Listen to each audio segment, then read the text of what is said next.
Hello friends, प्रतिज्ञा यह में आपका बहुत बहुत स्वागत है। आज का हमारा टॉपिक है वायुमंडल की संरचना।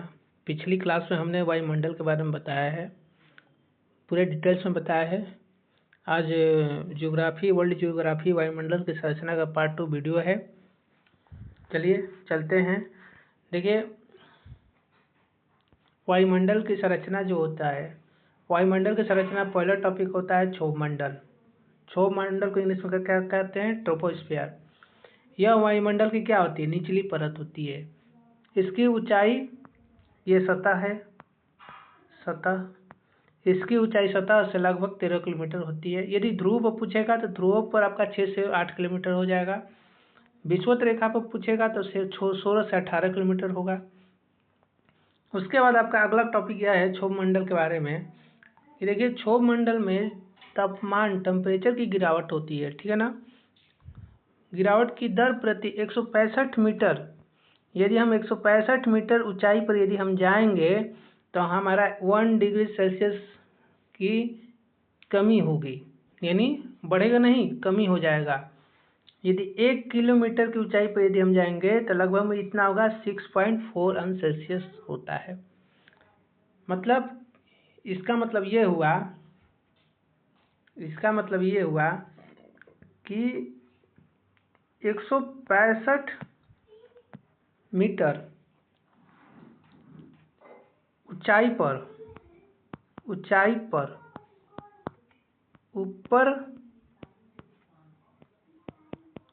जाएंगे तो हमारा क्या होगा, 1 डिग्री सेल्सियस क्या होगा, कमी हो जाएगा।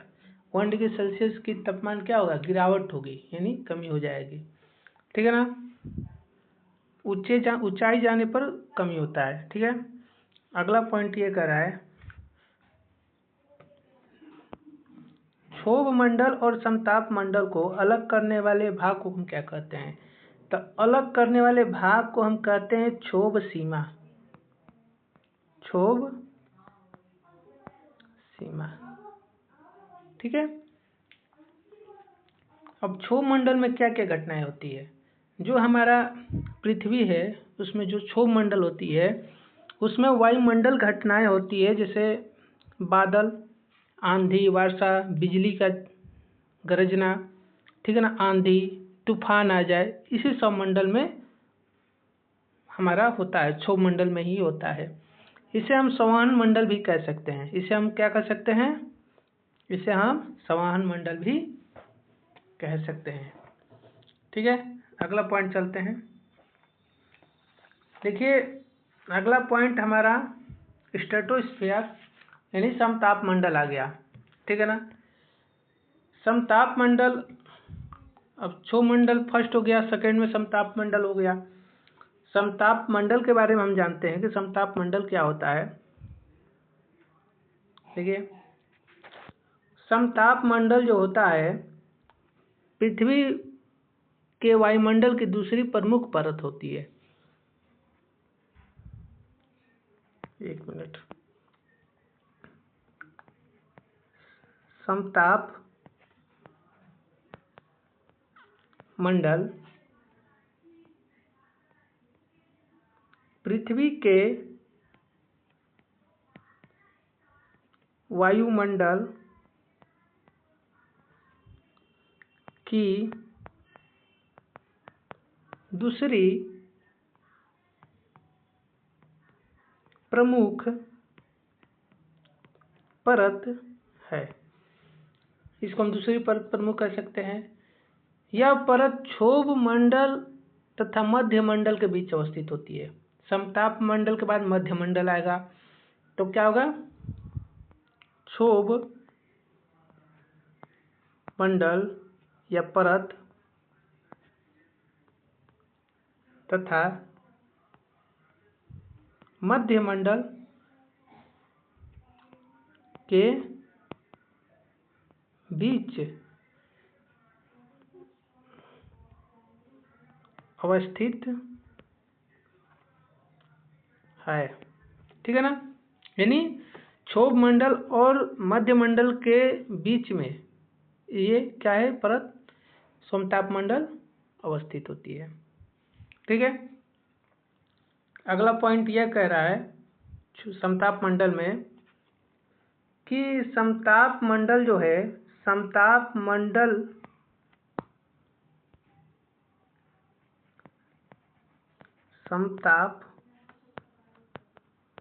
मंडल का विस्तार, क्वेश्चन पूछता है समताप मंडल का विस्तार कितना होता है। तो क्षोभ मंडल ऊपरी सीमा से यानी 50 किलोमीटर तक होता है। 50 किलोमीटर तक ऊंचाई तक मानी जाती है। ठीक है ना। समताप मंडल का जो विस्तार होता है, क्षोभ मंडल की ऊपरी सीमा टोटल 18 किलोमीटर से 50 किलोमीटर, यानी लास्ट 50 किलोमीटर तक इसका विस्तार समताप मंडल का होता है। ठीक है ना। लास्ट क्षोभ मंडल के ऊपरी सीमा से 50 किलोमीटर ऊंचाई तक मानी जाती है समताप मंडल। ठीक है ना। इतना आगे समझ में। उसके बाद ये होता है, इसमें समताप मंडल में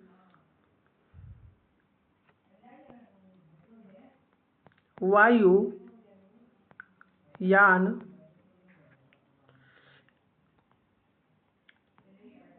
उड़ान की आदर्श दशा पाई जाती है। ठीक है। इसमें वायुयान जो एरोप्लेन होती है इसी मंडल में उड़ाई जाती है। ठीक है ना। समताप मंडल में ही उड़ाया जाता है, स्ट्रेटोस्फीयर में ही इसका आदर्श दशा पाया जाता है। ठीक है ना। इसमें भी आता है, इसके बाद इसमें यह आता है, इसमें इसी मंडल में एक आता है ओजोन परत। ओजोन परत, ओजोन जो परत होता है समताप मंडल के निचले भाग में, इसमें समताप मंडल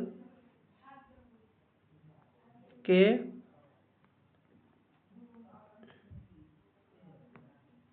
निचले भाग में 15 से 35 किलोमीटर की ऊंचाई पर होता है। मतलब कि हमारे समताप मंडल का टोटल विस्तार ऊंचाई कितना तक पाया जाता है, तो 50 किलोमीटर। ठीक है। तो समताप मंडल के निचले भाग यानी समताप मंडल, एक मिनट, इसमें क्या जाता है ओजोन परत। ओजोन परत, तो ओजोन परत में जो समताप मंडल, देखिए ये लिखवाए थे, समताप मंडल के निचले भाग में लगभग 15 से 35 किलोमीटर की ऊंचाई पर पाई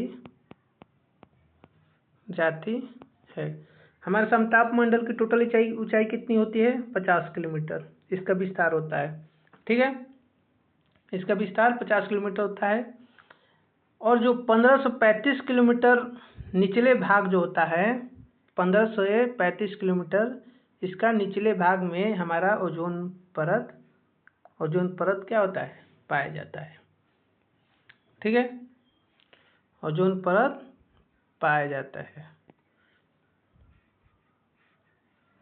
15 से 35। ठीक। तो जो ओजोन परत होती है वो सबसे हमारे लिए महत्वपूर्ण होता है। क्षोभ मंडल के बाद ओजोन परत, समतापी मंडल में ओजोन परत पाई जाती है 1535 किलोमीटर की ऊंचाई पर, और उसके बाद 50 किलोमीटर तक विस्तार समताप मंडल का होता है। ठीक है ना। उसके बाद ये पॉइंट बन रहा है, ये जो ओजोन परत है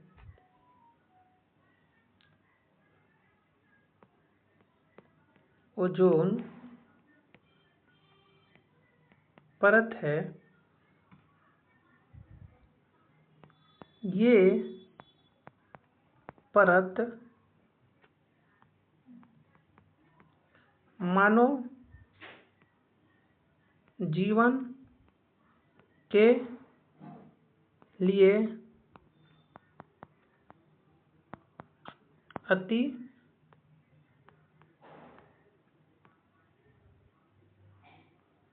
आवश्यक है। क्यों आवश्यक है? हमारे लिए बहुत, ये पृथ्वी पर जो मानव जीवन है, जो भी जीव जंतु है, उनके लिए बहुत ही अति आवश्यक है। आखिरकार क्यों आवश्यक है? जो हमारा सूर्य से, मान लीजिए सन हो गया, सूर्य से आने वाले अल्ट्रा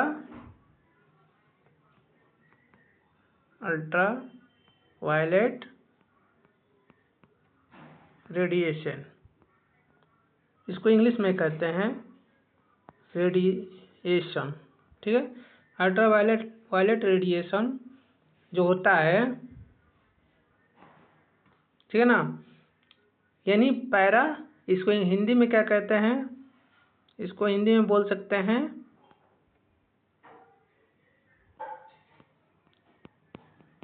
पैराबैंगनी किरण। पैराबैंगनी किरण जो होता है, जो सूर्य से हमारा पैराबैंगनी किरण अल्ट्रा वायलेट रेडिएशन आता है, उसको क्या करता है? ओजोन परत क्या करता है?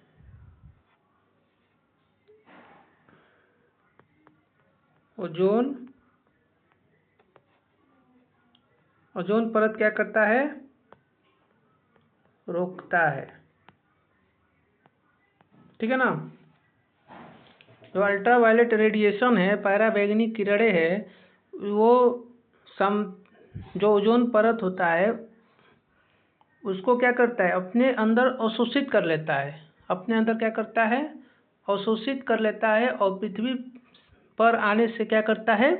पृथ्वी पर आने से ये किरणों को रोकता है और उसे फिल्टर करके हमारे पृथ्वी पर भेजता है। ठीक है ना। तो इसको पॉइंट बनाकर हम लिख दे रहे हैं थोड़ा बहुत।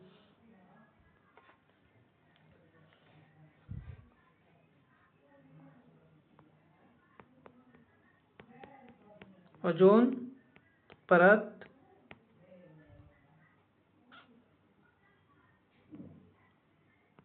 अल्ट्रा वायलेट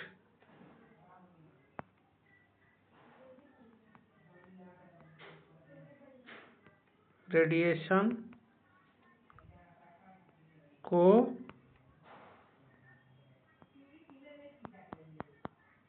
अवशोषित कर पृथ्वी पर आने से रोकती है। ठीक है ना। जो हमारे ये किरण है, रेडिएशन है, ये आगे समझ में, जो हमारे जो अल्ट्रा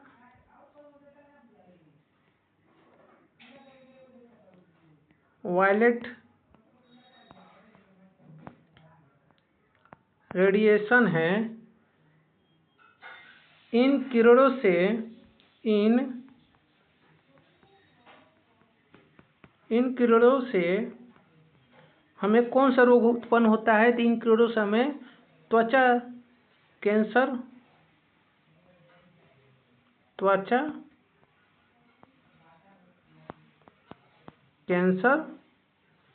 का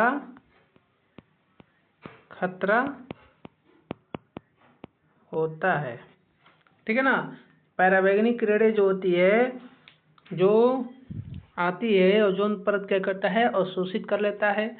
अवशोषित करके उसके बाद पृथ्वी पर भेजता है, फिल्टर करके भेजता है। इसे हम पृथ्वी का कवच भी कहते हैं। ओजोन परत को हम क्या कहते हैं? पृथ्वी को का कवच भी कहते हैं। ओजोन परत की मोटाई भी मापी जाती है। वो किस यंत्र से मापी जाती है? तो वह होता है डाप्सन।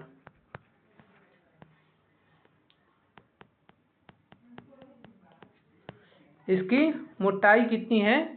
इसकी ओजोन परत की मोटाई कम नहीं होनी चाहिए। जो ओजोन परत है इसकी मोटाई मापी जाती है डाप्सन के द्वारा। ठीक है ना, डाप्सन। तो ये हमें त्वचा कैंसर से बचाती है। ये त्वचा कैंसर से बचाती है। उसके बाद आपका होगा ओजोन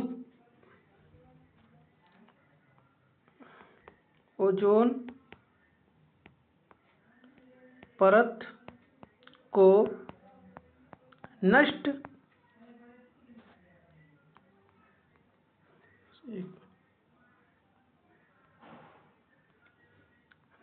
करने वाला गैस कौन सा है? तो CFC, क्लोरोफ्लोरोकार्बन। इसको क्या कहते हैं? क्लोरोफ्लोरोकार्बन। ये हमारे फ्रिज से निकलता है, ये हमारे AC से निकलता है, एयर कंडीशन से निकलता है। यही जो है ओजोन परत को क्या करता है? नष्ट करता है। तो इसको हमें बहुत ही कम यूज करना है। अपने पर्यावरण को शुद्ध बनाए रखना है। ज़्यादा से ज़्यादा पेड़ पौधा लगाना है ताकि हमारा वातावरण शुद्ध रहे। ठीक है। उसके बाद ओजोन परत हमने पढ़ लिया। समताप मंडल में ओजोन परत पाया जाता है। ओजोन परत हमने पढ़ लिया। ठीक है। अब समताप मंडल का कुछ पॉइंट्स बन रहा है। ये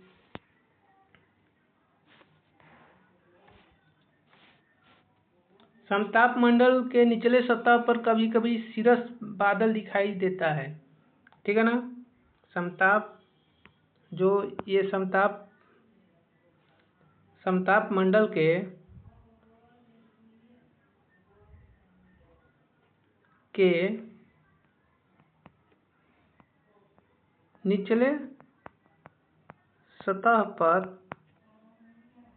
निचले सतह पर कभी कभी क्या होता है? सीरस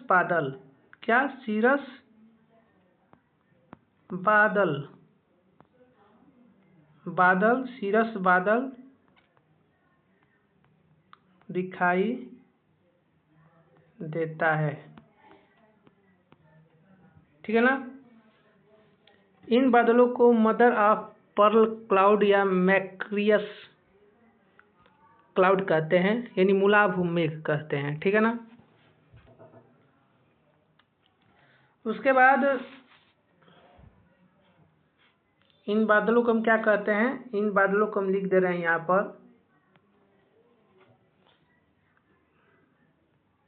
पर्ल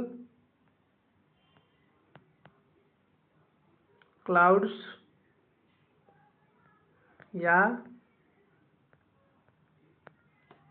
मैक्रियस कहते हैं। ये ल है। ठीक है।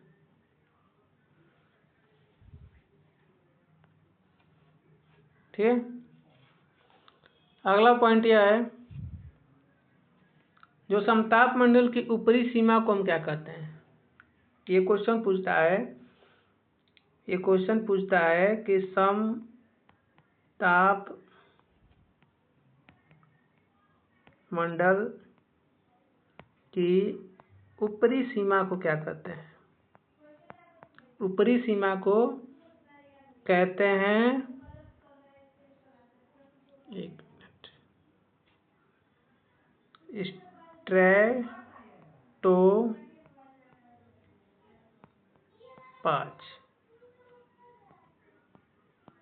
कहते हैं। ठीक है ना। अगला पॉइंट यह है, अगला पॉइंट हमारा अब हमारा आ रहा है, तीसरा पॉइंट ये बन रहा है। तीसरा हमने क्षोभ मंडल पढ़ा, समताप मंडल पढ़ा, समताप मंडल में ओजोन परत पढ़ा, ओजोन परत क्या होता है। ठीक है ना। उसके बाद हम पढ़ेंगे मध्य मंडल। मध्य मंडल, जो मध्य मंडल होता है, मध्य मंडल का विस्तार तो पूछेगा। मध्य मंडल का विस्तार, तो इसका विस्तार होता है आपका 50 से 80 किलोमीटर की ऊंचाई तक पाया जाता है। ठीक है ना। जो मध्य मंडल होता है 3rd नंबर पर, जिसको 50 से 80 किलोमीटर की ऊंचाई तक पाया जाता है। इस मंडल में एक बादलों का भी समूह होता है, वो है मध्य मंडल में।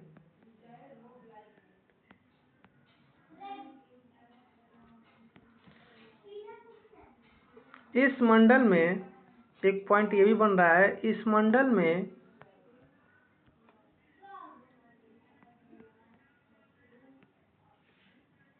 नक्टिलुसेंट बादल है, बादलों का जो ध्रुव होता है, बादलों के ध्रुवों के ऊपर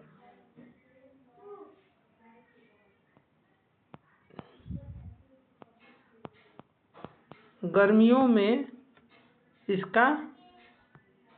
में दिखाई देता है या दर्शन होता है। ठीक है ना। दिखाई देता है यानी नक्टिलुसेंट एक बादल होता है। अब हम ये जानेंगे कि ये आखिरकार ये बादल कैसे बनता है। ये बादल मध्य मंडल में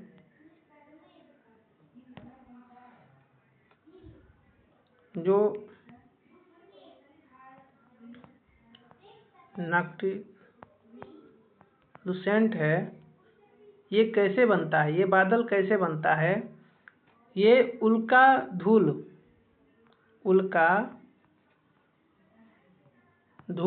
और संवहनीय प्रक्रिया द्वारा क्या करता है, प्रक्रिया द्वारा बनता है। ठीक है ना। अब उसके बाद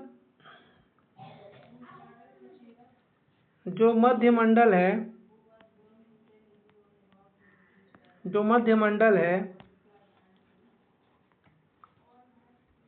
इस मंडल में ऊंचाई के साथ तापमान में गिरावट होती है। ठीक है ना। यानी हम ऊपरी सीमा का तापमान कितना होता है मध्य मंडल में, तो ऊपरी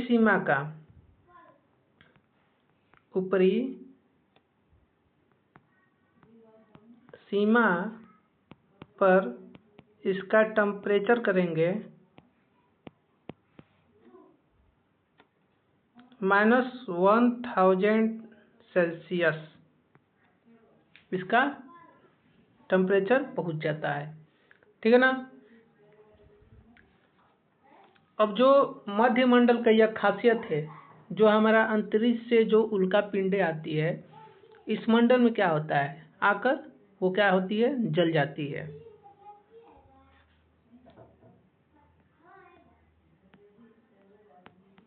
मध्यमंडल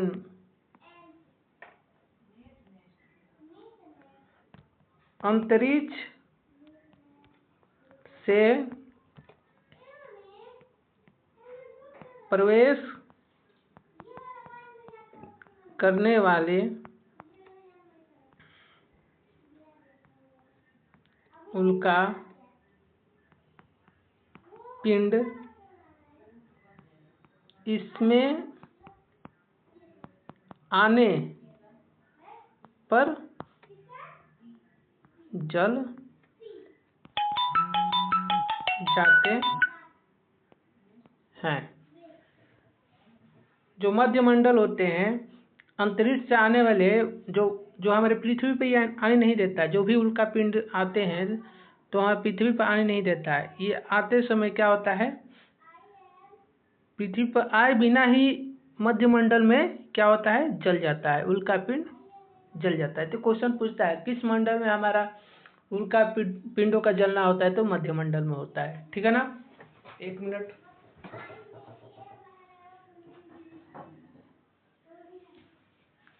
अगला पॉइंट यह है, आपका 4th नंबर आ जाएगा आयन मंडल।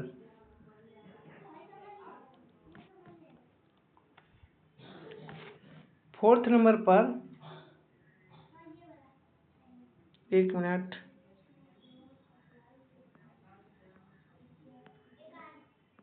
आयन मंडल, इसके विस्तार कितना होता है, आयन मंडल का विस्तार कितना होता है, तो इसका विस्तार होता है 80 से 640 किलोमीटर की ऊंचाई तक पाया जाता है। ठीक है ना। जो आयन मंडल होते हैं, जो आयन मंडल होते हैं, वो क्या होते हैं, विद्युत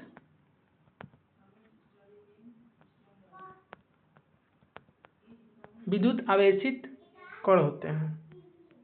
क्या होते हैं, विद्युत आवेशित कण होते हैं, जिन्हें हम क्या कहते हैं,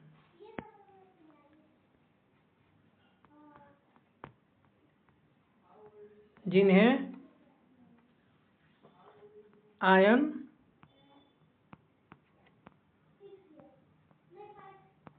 कहते हैं। ठीक है ना। आयन मंडल एक विद्युत आवेशित कण होते हैं जिन्हें हम आयन कहते हैं। ये कण रेडियो तरंग को भूपृष्ठ पर परिवर्तित करती है। इस मंडल में ऊंचाई के साथ साथ परतों का भी निर्धारण किया जाता है। ठीक है ना। तो देखिए एक पॉइंट बन रहा है, ये हमारा आयन मंडल है, जो आयन मंडल है, 1 मिनट,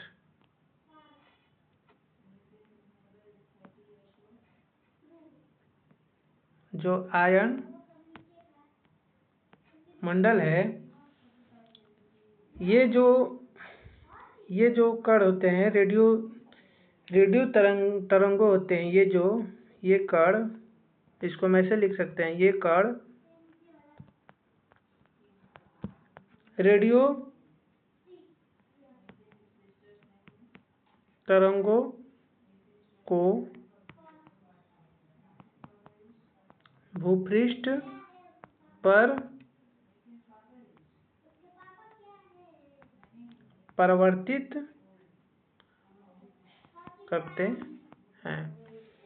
आयनमंडल में हमारा जो होता है, हमारा जो रेडियो तरंगे कण हमेशा ज़्यादा अट्रैक्टिव रहती है, ठीक है ना। इस मंडल में ऊंचाई के साथ साथ कई परतों का निर्धारण होता है। यानी हम जानते हैं कि इस वायुमंडल में 80 से 640 किलोमीटर की ऊंचाई तक यह मंडल पाया जाता है, ठीक है। उसके बाद आता है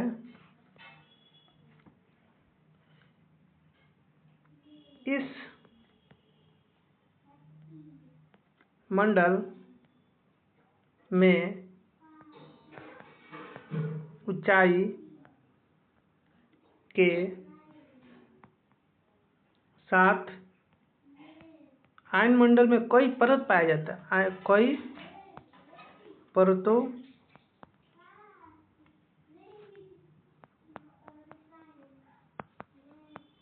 निर्धारण किया जाता है। तो कई परतों का निर्धारण किया जाता है। तो जैसे में क्या होता है, जैसे में फर्स्ट पर होता है डी परत। डी परत क्या आता है, न्यून आवृत्ति वाली रेडियो तरंग का प्रवर्तन। ये क्या आता है, इसको क्या कहते हैं, न्यून आवृत्ति वाली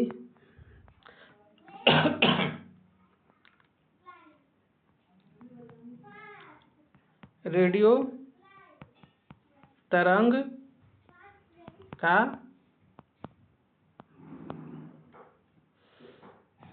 परिवर्तन, ठीक है। उसके बाद डी परत का यह काम है कि न्यून आवृत्ति वाले रेडियो तरंग का परिवर्तन, आगे मैं बताऊंगा। उसके बाद 2 नंबर पर है कि ई परत। ई परत होता है, इस परत को हम क्या कह सकते हैं, तो केनली हेवी साइड परत भी कहा जा सकता है, ठीक है।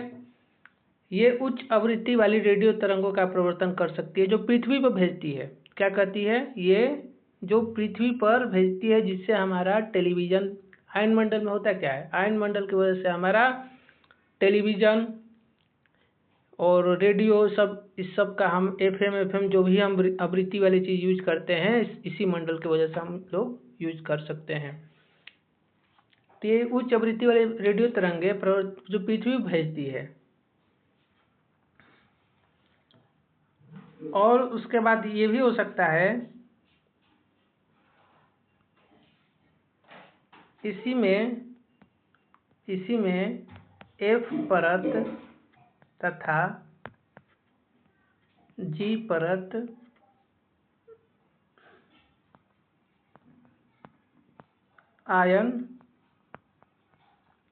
आयनमंडल की परत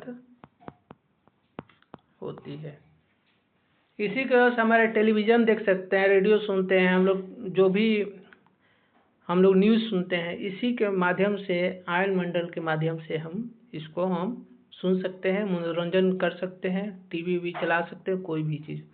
इस मंडल का विस्तार 80 से 640 किलोमीटर तक होता है। उसके बाद 4th नंबर हो गया आपका, लास्ट है आपका, लास्ट आपका है वही मंडल, यानी वायुमंडल इसको बोल सकते हैं।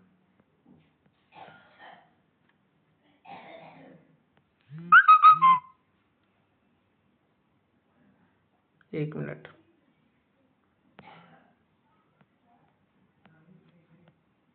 वायुमंडल में होता है जो हमारा आयनमंडल के ऊपरी भाग को वायुमंडल कहते हैं।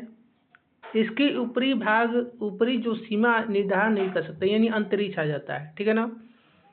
इसका हम कोई ऊपरी सीमा हम निर्धारण नहीं कर सकते हैं कि इसकी ऊंचाई कितनी तक है, इसकी फैलाव कितनी तक। इसके बाद हमारा अंतरिक्ष यानी अंतरिक्ष में हम चले जाते हैं, वहाँ पर हमारा सेटेलाइट जो होता है वहीं पर स्थापित किया जाता है, ठीक है ना।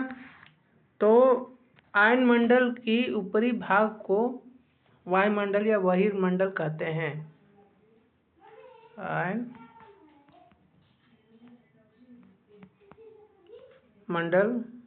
की ऊपरी भाग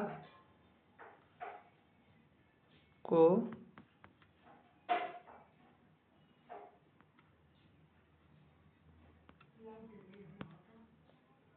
वायुमंडल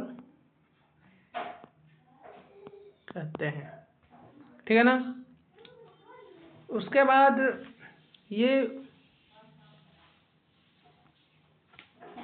इस मंडल में जो 5th नंबर था, 5th मंडल पढ़ाते वायुमंडल, इस मंडल के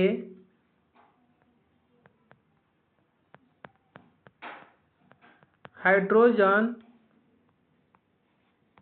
एवं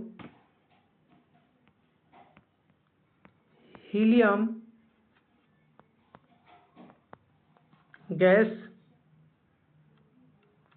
की प्रधानता होती है, ठीक है ना।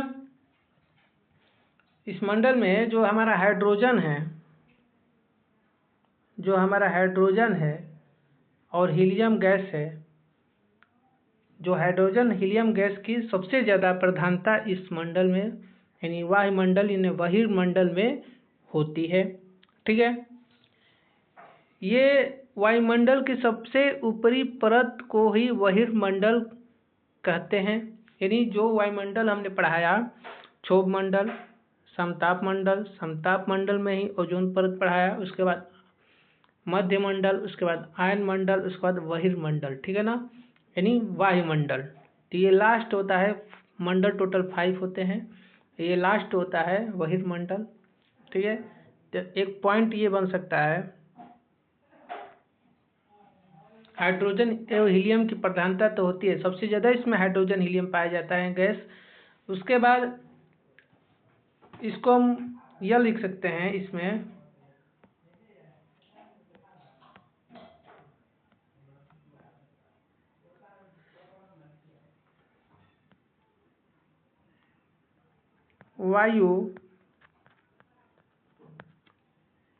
वायुमंडल की सबसे ऊपरी परत बहिर्मंडल में ही बहिर्मंडल होती है, ठीक है ना। 1 मिनट,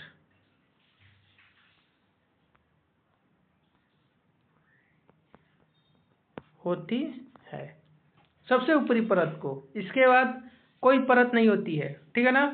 इसके बाद कोई परत नहीं होती है। एक पॉइंट ये बन सकता है,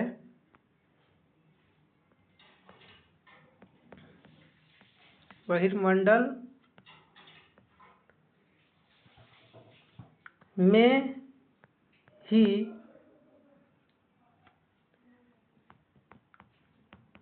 संचार उपग्रह